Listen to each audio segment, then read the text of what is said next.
contingently insolvent, because if it's contingently insolvent, you shouldn't be trading it. So there is a moratorium period, if you like, of 2 weeks to get under the skin of that, and for this then to issue a board minute which says we've done the due diligence and it's all okay, or we've done the due diligence, it's contingently insolvent, and this is our course of action to solve that, which might be putting some money into it, or taking it through a liquidation process, or any number of other courses of action that you might want to take. Now, I've never heard anyone else actually talk about doing post-deal due diligence. I've done it a few times, might be partly through impatience, but do you know anyone else that does it that way around? Or? Okay, fair enough. It's buy the car, then open the bonnet. Right, what have I got here? But I think too many people. When you've but when you bought it for £1, as in this case, and in fact you guys will know them, so I'll tell you who it is later. When you bought it for a very low figure, sometimes in order to beat the other people out of the deal, you just take a flyer on it. I can afford to lose £1 if it comes to it. Try not to, of course. But how many pigs have you turned up? How many pigs have you turned up? I was having a conversation the other day with somebody about deals that have gone wrong for me, and actually it's wrong on what kind of scale. I've bought a business that's turned out to require a lot more cash than I thought it would when I bought it, and that caused some problems in terms of it being undercapitalised for a period of time and all the rest of it. But I've still got a great value business for not an awful lot of cash. There was another one that I bought for £15,000 from the liquidator, which I later found out I could have probably not paid that all at once. I could have spread that out a bit more, but it was one of my very early deals. And that business had lost 150 grand in the year before I bought it. We made 150 grand in the 10 months after I bought it. We made 180 grand in the first quarter of the second year after I bought it, and then pissed the lot up the wall and sold it for £1. And completely ruined the thing. And that was the one I was talking to you about, where the guy was in love with his staff. And I was off doing my next deal and all the rest of it. He lost a contract and kept on 60 people without a contract. And so, 60 people at a couple of grand a month each is, 120 grand a month losing. Didn't take many months before it was completely fucked. So, can I just pop in there? That's a very good question. I was doing acquisitions in the States. And in the States, you get a lot of problems with political contributions, people being in the wrong pockets and whatever. And when you start getting into due diligence and you find something that you think is going to be a real problem, the best thing to do is to actually buy the assets, buy the work in progress, don't buy the company. Because, as a legal entity, that company may have done something that you then, as the owner, are going to be responsible for. So the moment it gets a little bit too sniffy, make the offer of the assets, a work in progress, and just leave the company. And is that relevant with certain types of company rather than others? So when you say assets, business like mine, it has no assets. Well, it has its customers and there's value. Talking about the customers, the goodwill. Yeah, but you take it out of the vehicle. You see, the thing is, the vendor of a company will always want to sell you the company because he gets tax breaks on the shares, selling the shares. So he will not want to sell you the assets. But in a situation where you think are a problem, it's much better to just say, right, okay, the deal is that for the company, which is so heavily discounted, he's not really going to go for it, which negates the tax advantages he's going to get. And then over here, you put the deal for the assets and the work in progress, which leaves you completely clean. So whatever else that company is contracting with or got a problem in the future, it's dead, gone. I mean, you take this business that I was just talking about, where the guy ran it into the ground. That was exactly what we did effectively. We set up a new company and we just bought because it was a call centre business, we just bought the telephony, the customers, 2P'd over the staff. But we dumped the lease on the property they're in because it was too expensive. We dumped all their recruitment consultant fees, which was why they lost 150 grand in the year before. And we literally traded it back out. When you say dumped, you mean well, it was already in liquidation, so they had been dumped, in fact. So they'd gone to the wall. Absolutely, yeah. I mean, that's effectively what they are there to try and recover as much money as they can for the creditors. So they would go and recover all the book debt plus the money I paid for the business and then share that out amongst the creditors. And to also, the second component, if you look at the Enterprise Act, is one is to try and retain staff, and two is to try and get as much out for the creditors as possible. What would normally have happened in that scenario is it would have gone into liquidation and closed down completely, and 30 staff would have been made redundant, and the customers would have lost any advance payments they'd made, and the whole thing would have fallen apart. And so through the liquidation process, what happened was that all the creditors got probably 20p in the pound or something like that. The staff all got to keep their jobs and in fact go on for several years after that, because the person that I then sold it on to carried on employing them again. And the customers obviously keep their faith in the British commercial system, that when they spend money with a company, they get the services they've paid for.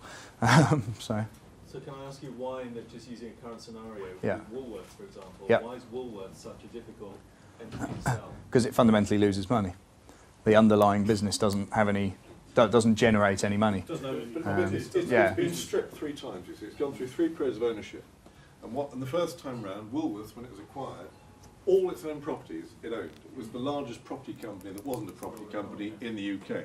Nick. They were taken out, and then the debt was loaded onto the company successively on cash flow only, and they did the sale and lease backs of the properties. This were the investors who did it.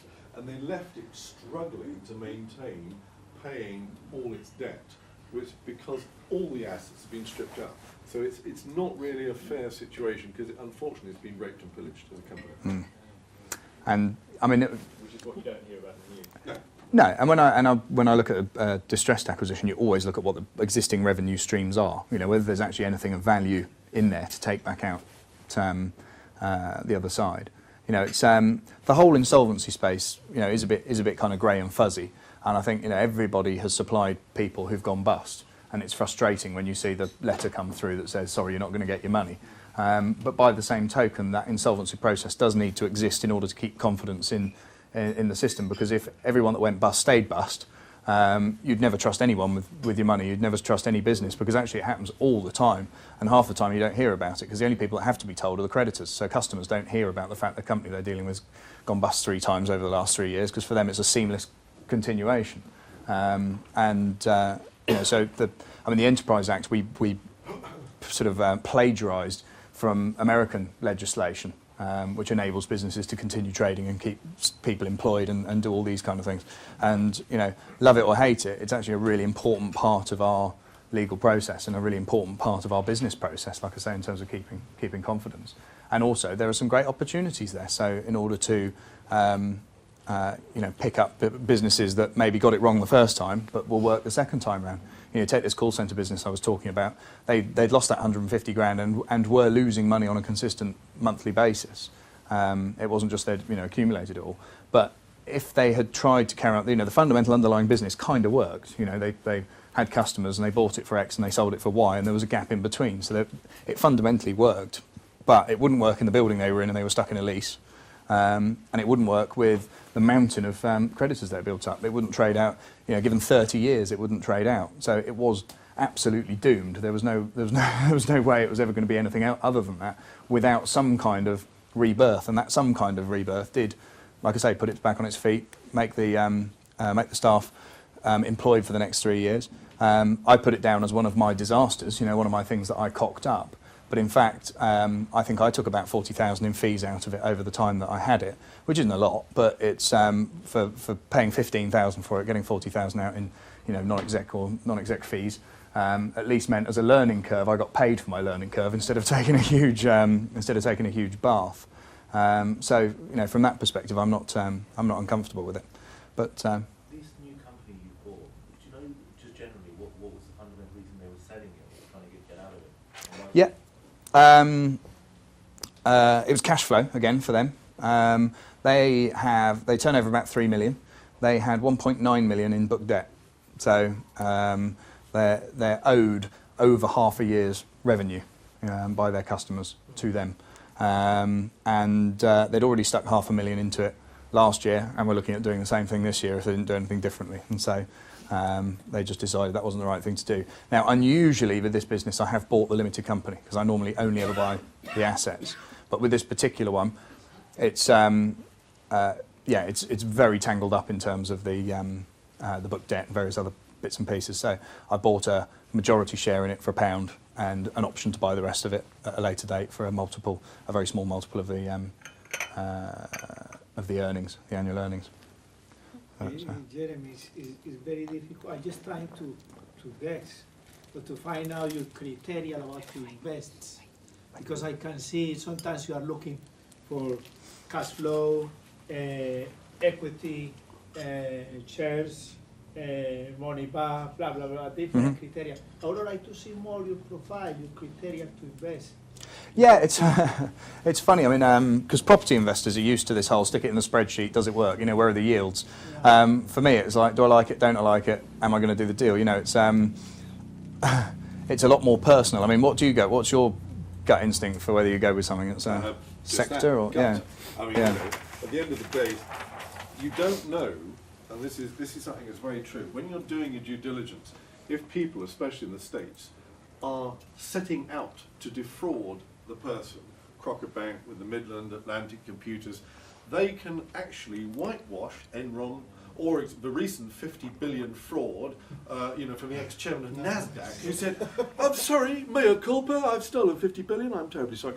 If they are wanting to set out to defraud you, they can. So Jeremy's point is right. You've got to get in there, you've got to see the guys and girls, and you've got to look in the whites of their eyes, and at the end of the day, do I want to actually marry this person? Because that's what you're doing. You're actually getting in the bed together.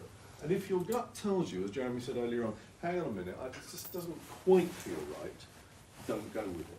Because if they schmooze you and buy you dinner and take you out, you think, oh, well, probably they're not too bad, they're bored, okay.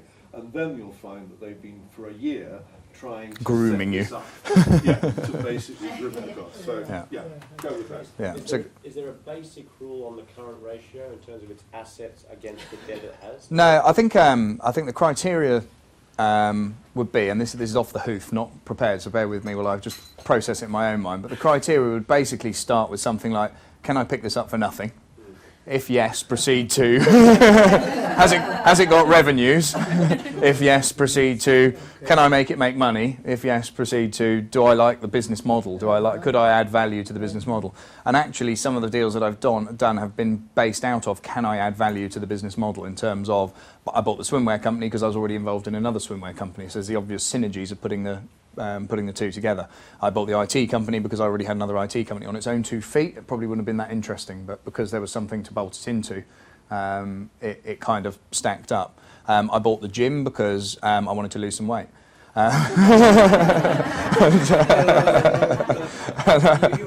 I've been trying to get Robert to come back, but Can't afford it fees, I was a member at the gym for 5 years, yeah, as Nick points out. I wanted to save my 40 quid a month, yeah, shocking. No, I hadn't been paying for my membership for years because I knew the owner. As Robert will testify to, I'm great in Watford. We don't pay to eat or drink in most places in Watford. I've got a pub that gets me drunk for free, and 2 restaurants that get me fed for free, and yeah, it was, I don't know how it happens, but.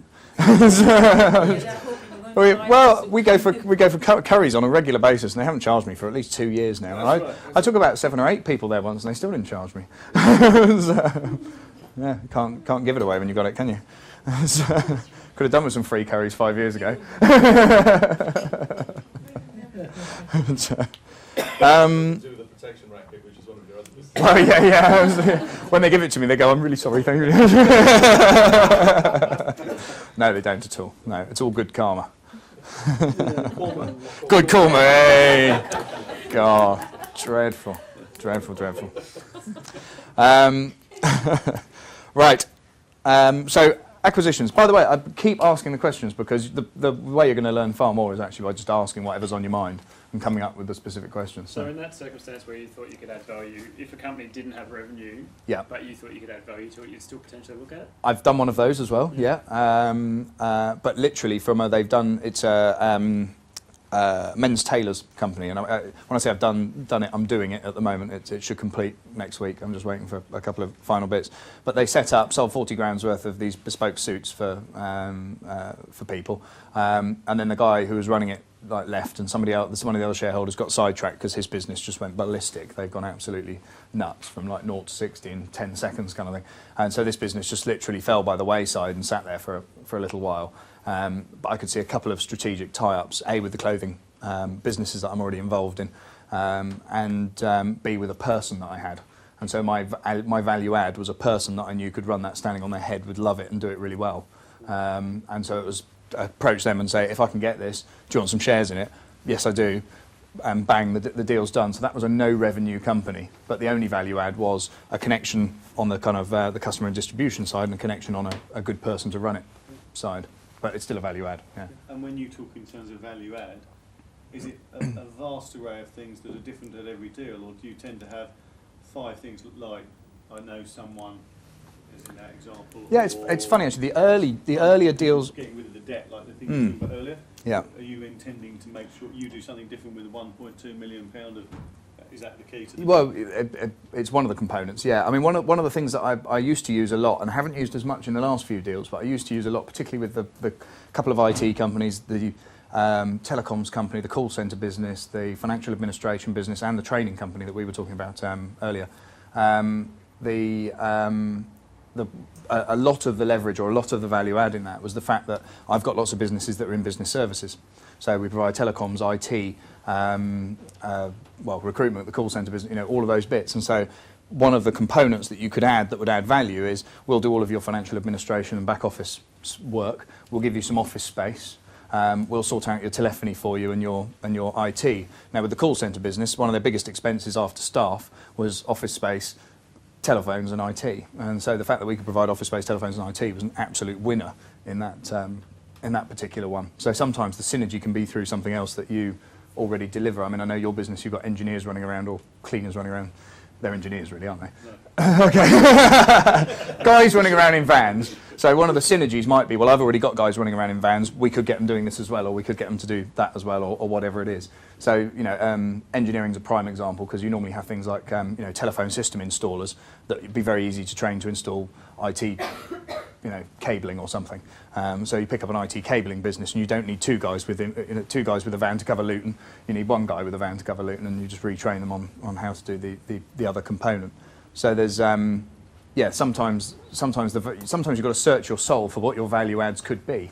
Because sometimes a value add can just be the contacts. I mentioned the guy that I'd put in to run the suit business. Quite often it's open your black book up, because you might be able to add a couple of customers to it very quickly that completely change the dynamics of the business.